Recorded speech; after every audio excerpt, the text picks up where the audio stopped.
Hey guys, how you doing? My name is AJ. Welcome to the School of Real Estate Investing. We covered three things here, guys. Now this is a story all about how If you're a beginner wanting to get into real estate investing, this is a place for you. Number two, if you're wanting to learn about the Texas market or wanting to move to Texas, you've come to the right place. And number three, if you're wanting someone or something to follow to give you practical steps to get into real estate investing, you found the place. All right, guys, the topic that we are covering today is real estate investing formulas. In the world, there's a lot of formulas. When it comes to real estate investing, there's three main formulas that I want to share with you today.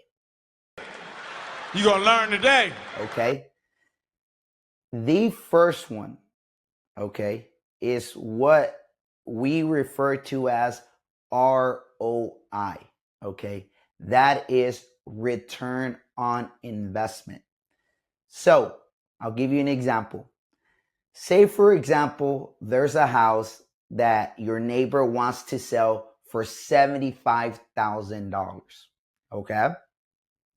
And after running the repairs on the house, you calculate that it's going to take about $25,000 to fix the house. So all in all, you have about $100,000 that you will invest in that property. Okay. So let's say after buying it for $75,000, putting $25,000 in, you have $100,000 in the house. A week later, someone comes and they say, hey, I'll buy that house for $125,000. I'll pay all the closing costs. Now that's amazing, right? Because they're paying all the closing costs. I'll cover any extra fees, but I'll buy it at a flat $125,000. Well, that's a $25,000 profit. So because you invested $100,000, but you made $25,000, right? Your return on investment or your ROI would be 25%, right? Because 25,000 out of 100,000, 25,000 divided by 100,000 is 25%. Okay. So keep that in mind when you are flipping houses and you hear the term, what is the ROI? Return on investment. The second formula that I want to share with you is what we like to call in real estate investing the 1% rule. Well, AJ, what's the 1% rule? Well, I'm glad you asked. If a house, and this goes for rentals, so keep that in mind. The 1% rule that I am specifically talking about right now is for rentals. So if there's a house that's worth, say, for example, $150,000, and then there's another house that's worth $200,000, ideally, the 1% rule would tell me if that house is worth $150,000, 1% of $150,000 would be $1,500. Therefore, the rent that you should pay on that rental would be $1,500. Now, if the house is worth $200,000, the rent that you should pay would be $2,000. Okay? So now that you know the 1% rule, right? Let's use the $150,000 house that you have, that you own, and someone goes to you and they say, hey, I'd like to rent your house for $1,000. Is that good or is that bad? Well, that's under 1%, so it would be bad. Now, say, for example, if someone goes to you and they say, hey, I'd like to rent your house for $1,600, $1,700 a month. Now that's more than 1%. Now we're talking. Okay. So right now I've covered two formulas in real estate investing. The first one being the ROI, which is your return on investment. And your second one would be your 1% rule. Now, the next formula, and it's actually a formula that's been around since the 70s, and a lot of real estate investors love using it. It's the formula that they refer to as the MAO formula. MAO, MAO. And what the MAO formula is and what it stands for is the maximum available offer. Okay. The MAO formula is used to determine what is the maximum available offer that you can make on a house. Okay. Like I said, they've been using this formula for like years now, especially in 2008. A lot of real estate investors ended up seeing their numbers when it came to them buying and flipping houses. And they said, wow, I noticed that when my numbers were in line within these percentages, I did good. And so let me explain to you what the MAO formula is. Okay. Say, for example, if you have someone that is asking $100,000 for a house. I'll trade you. So let me just be clear here. The 1% rule was for rentals, right? The ROI formula, it's also great for flips, okay? The MAO formula is the maximum available offer that you will make on a house that someone is trying to sell that needs work, okay?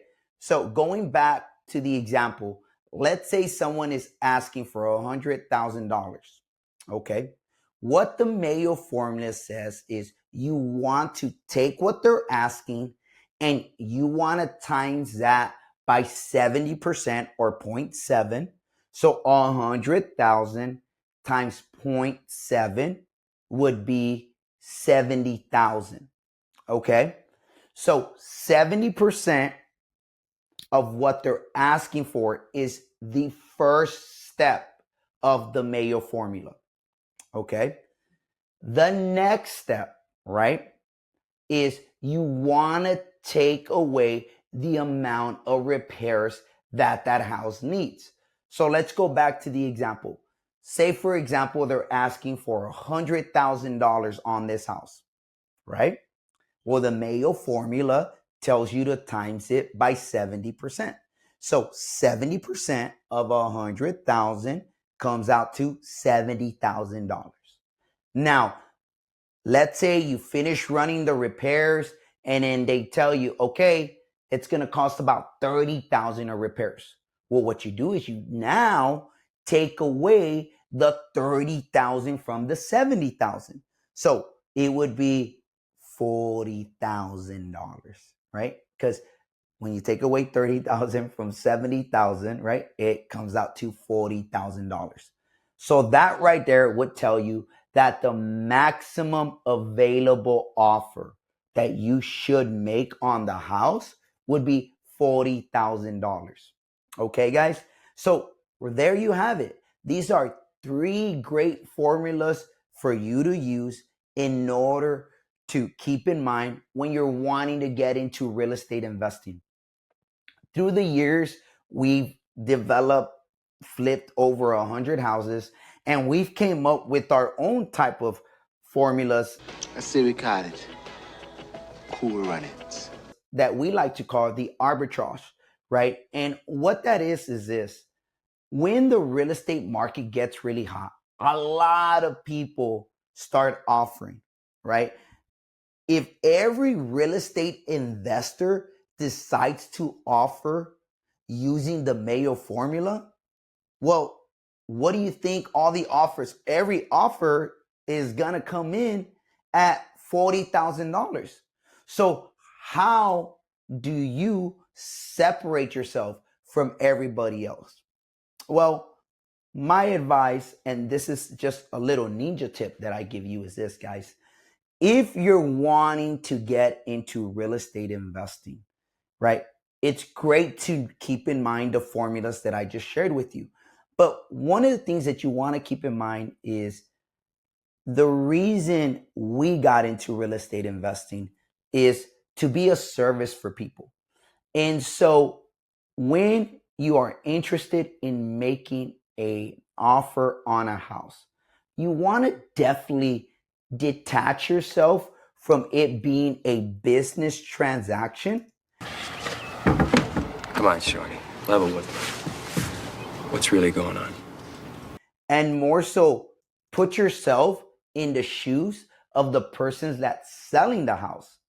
Because keep in mind, if you have 3 offers that came in at 40,000, but yet you actually genuinely took the time to see what was going on with the individual, I'm going to tell you right now, they're going to go with you and they're going to go with your offer. All right, guys. Well, there you have it. I hope you can take these tools and apply them practically to your real estate investing career. If you want to learn more, guys, go to thrivewithaj.com, like our page, follow us, see all the exciting things that are going on. And as we like to say here at Thrive with AJ, you go out there and thrive. Have a great one, guys. Bye-bye.